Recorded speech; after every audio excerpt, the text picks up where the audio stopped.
Immigration भी हो गया, उन्होंने कुछ भी नहीं पूछा। वो कहते हैं ना आप क्यों आए हैं, किस वजह से आए हैं, अपना वीज़ा दिखाया, वो भी नहीं उन्होंने कहा। बाकी इसके ऊपर टिक करें, ये इसके ऊपर टिक करेंगे, टिक करके आप यहाँ पे पैसे डालने हैं, पैसे डालने हैं। ये अच्छा जी, अब्दुल्ला का भी बोर्डिंग, बल्कि क्या नाम है उसका, टाइम हो गया फ्लाइट का। अब्दुल्ला जा रहे हैं,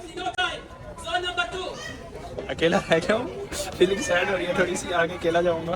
क्या अच्छा मेरे साथ तो हंसी हंसी हो रही है। The moment I entered this airport, पहले लगेज का इशू हुआ, सेकंड वाज ये कि जी जहाँ पे वो लास्ट चेक होता है, वॉच तक वो कह रहे हैं उतारो। मैंने कहा यार वॉच, और you want me to take this off. Open हो गया, बाकू जाने हैं अब।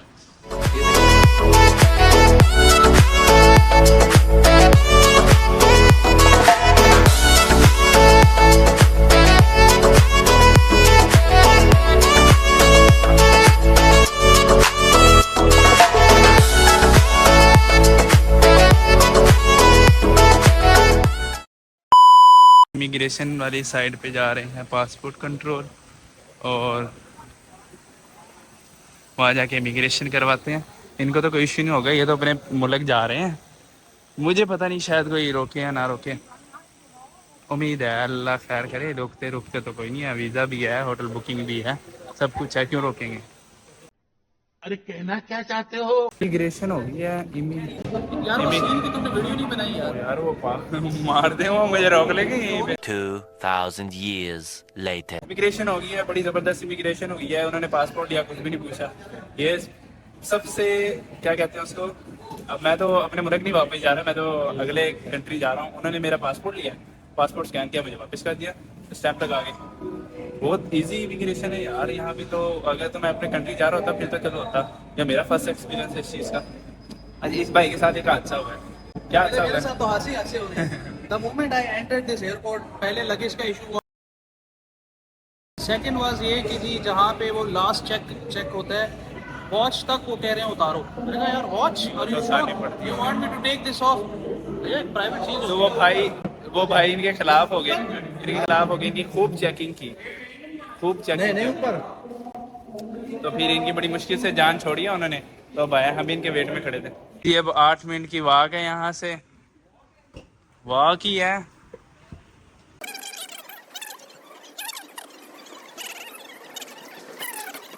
गेट नंबर 11 पे, और अभी यहाँ पे एक चीज़ देखी है, female smoking room.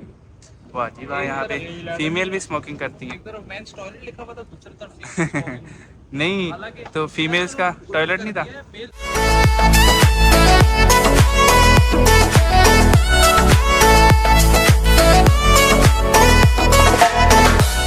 It's not a Europe, it's a Saudia. सबसे बड़ा यहाँ पे मसला आपको ये दरपेश आता है एज अ फॉरेनर, यहाँ पे लैंग्वेज बैरियर है।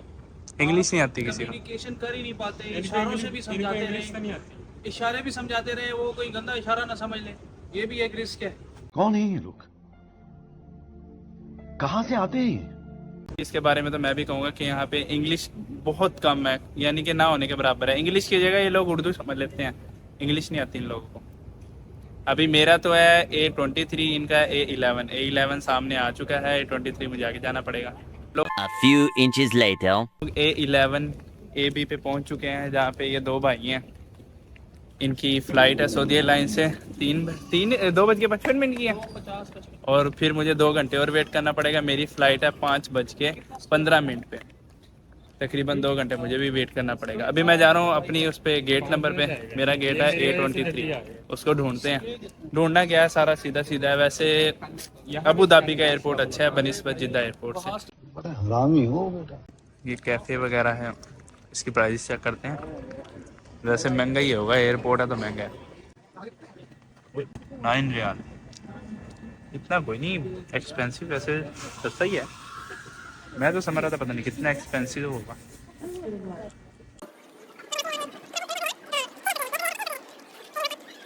ज़्यादातर इस एयरपोर्ट पे लोग होते हैं वो वाले जिन्होंने जो उम्रा करने आते हैं और उम्रा करके वापस जा रहे होते हैं।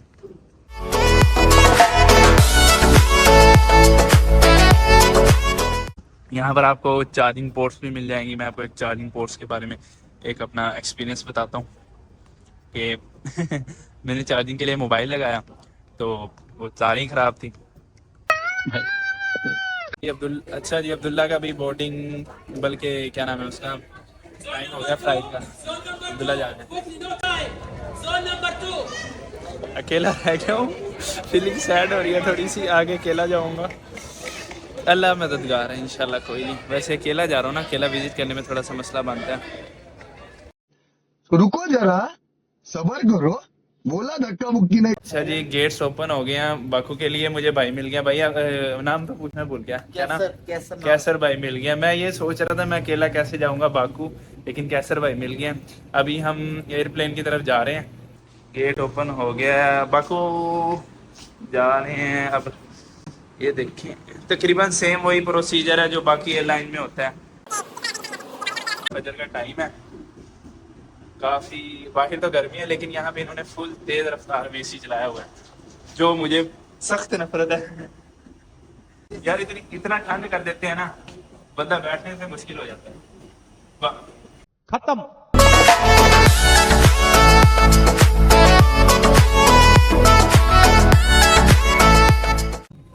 ये पता नहीं तुम्हारा की स्मोक आ रही है, पता नहीं किस चीज़ की स्मोक आ रही है। चले, हमें तो एयरप्लेन में बैठना है, अपनी सीट पे बैठते हैं और अपनी जर्नी का आगाज़ करते हैं गोइंग टू बाकू। सीट पे बैठ चुके हैं। ये स्मोक पता नहीं किस चीज़ की इन्होंने एयरप्लेन में चलाई। सीट वैसे काफ़ी, यानी कि लेग है, हमें देख सकते हैं लेग एरिया है यहाँ पे। और ये स्क्रीन वगैरह नहीं है वैसे, लेकिन ज़बरदस्त है। और एयरलाइन तो अच्छी लग रही है।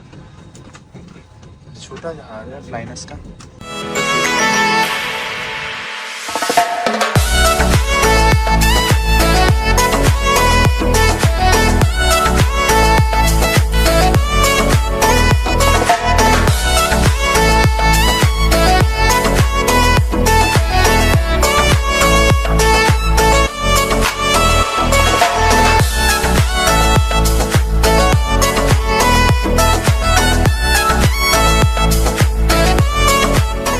टेक ऑफ कर गया है और क्या नाम है इसका, अभी 6 बजे मेरे ख्याल से, तकरीबन 5 घंटे की फ़्लाइट बाकी है। तो जहाज़ तो अच्छा है तकरीबन।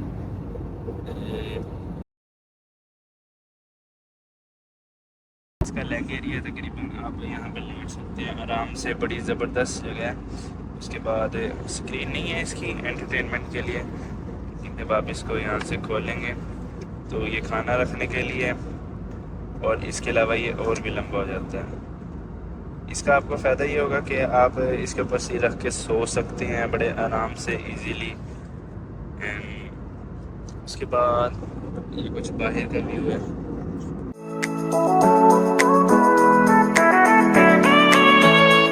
प्लेन अच्छे है, एरिया भी ठीक है, इसकी सीटें इसकी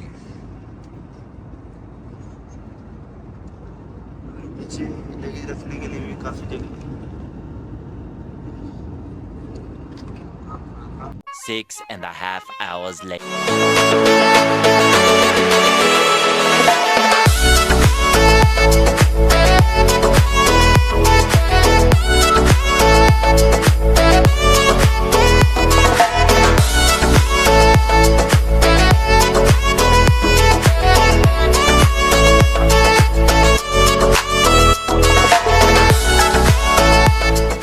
बाकू पहुंच गए हैं। अभी लाइन लगी हुई है तकरीबन उतरने की एयरक्राफ्ट से। तो उसके बाद इमिग्रेशन का प्रोसेस होगा। इमिग्रेशन करके फिर आपको बताते हैं कि क्या हुआ। वैसे फ़्लाइट तो सारी खाली थी, 2-3 तो नहीं होता है। एयरपोर्ट पहुंच चुके हैं, लेकिन कोई ऐसा ख़ास इंप्रेशन नहीं पड़ा मेरे ऊपर कि यार कोई दुनिया चेंज हो गई हो, बाकू आ गए।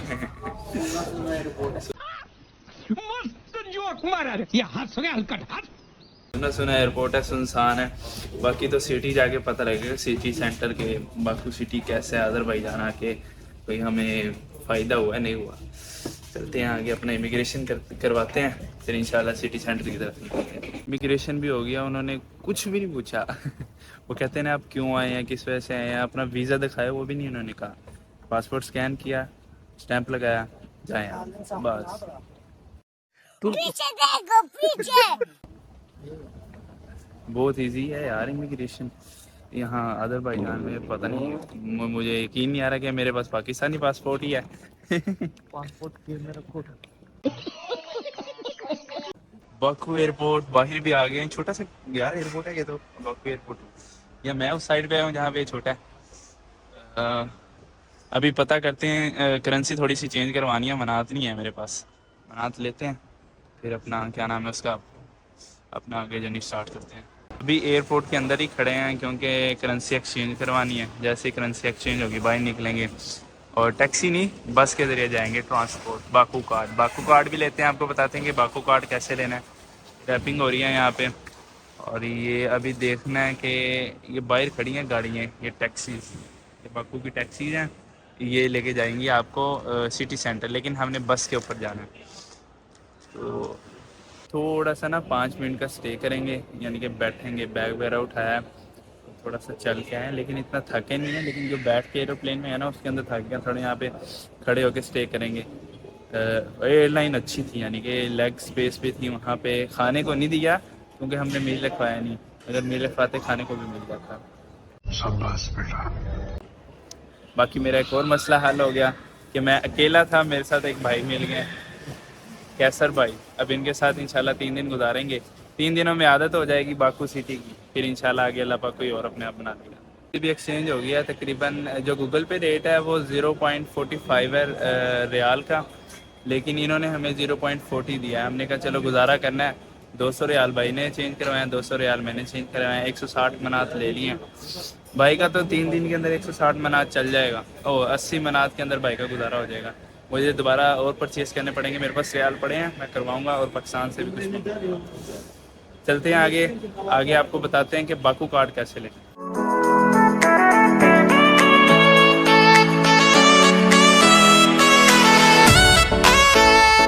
बाकू एयरपोर्ट से बाहर आ चुके हैं। तो एयरपोर्ट का नाम मैं भूल गया, चलो खैर है कोई नहीं, होता रहता है। अभी यहाँ से बाकू कार्ड लेंगे, यहाँ से आपको बताएंगे कि यहाँ से बाकू कार्ड कैसे लेना है। तो हम बस के ज़रिए सिटी सेंटर जाएंगे, वहाँ से फिर मेट्रो में बैठ के हम अपने होटल में जाएंगे। बाकू कार्ड लेते हैं और साथ आपको भी बताते हैं कैसे लेते हैं। यार मौसम अच्छा है यहाँ पे, 29 डिग्री है, ठंड भी नहीं है गर्मी भी नहीं है। ऐसे तो नहीं होता है। तो बाकू कार्ड ले लिया 2 मिनट के प्रोसेस से। अब अभी भाई लेंगे ना कार्ड, तो फिर मैं आपको दिखाऊंगा कि कार्ड लेने का तरीका क्या है। अभी टूटे पैसे नहीं है, टूटे पैसे यानी कि 10 मनात नहीं है या 5 मनात। तो अभी वो 10 या 5 मनात लेते हैं। फिर इसके अंदर कार्ड में मेरे 8 बैलेंस है। जब आपने यहाँ पे करेंसी एक्सचेंज करवानी है तो ध्यान ये रखना है कि आपने 1 मनात, 5 मनात, 10 मनात, ये छोटे नोट लेने हैं, बड़े नोट नहीं लेने। बड़े नोट भी ले लो, लेकिन आपके पास कुछ छोटे भी होने चाहिए, क्योंकि आगे आपने बाकू कार्ड लेना है, उसके लिए आपको 10 मनात या 5 मनात की ज़रूरत होगी। अगर आप 50 मनात उसके मशीन में डालेंगे, वो 50 ही वो ले लेगा। तो इसलिए आपको 5 मनात या 1 मनात, 10 मनात आपके पास होने चाहिए। अभी मैं भाई को पकड़ता हूँ, पता नहीं किधर गए हैं। फिर बाकू कार्ड लेते हैं भाई का, मैंने तो अपना ले लिया। तो बस की तरफ चलते हैं, आगे से इंशाल्लाह सिटी सेंटर जाके लेंगे।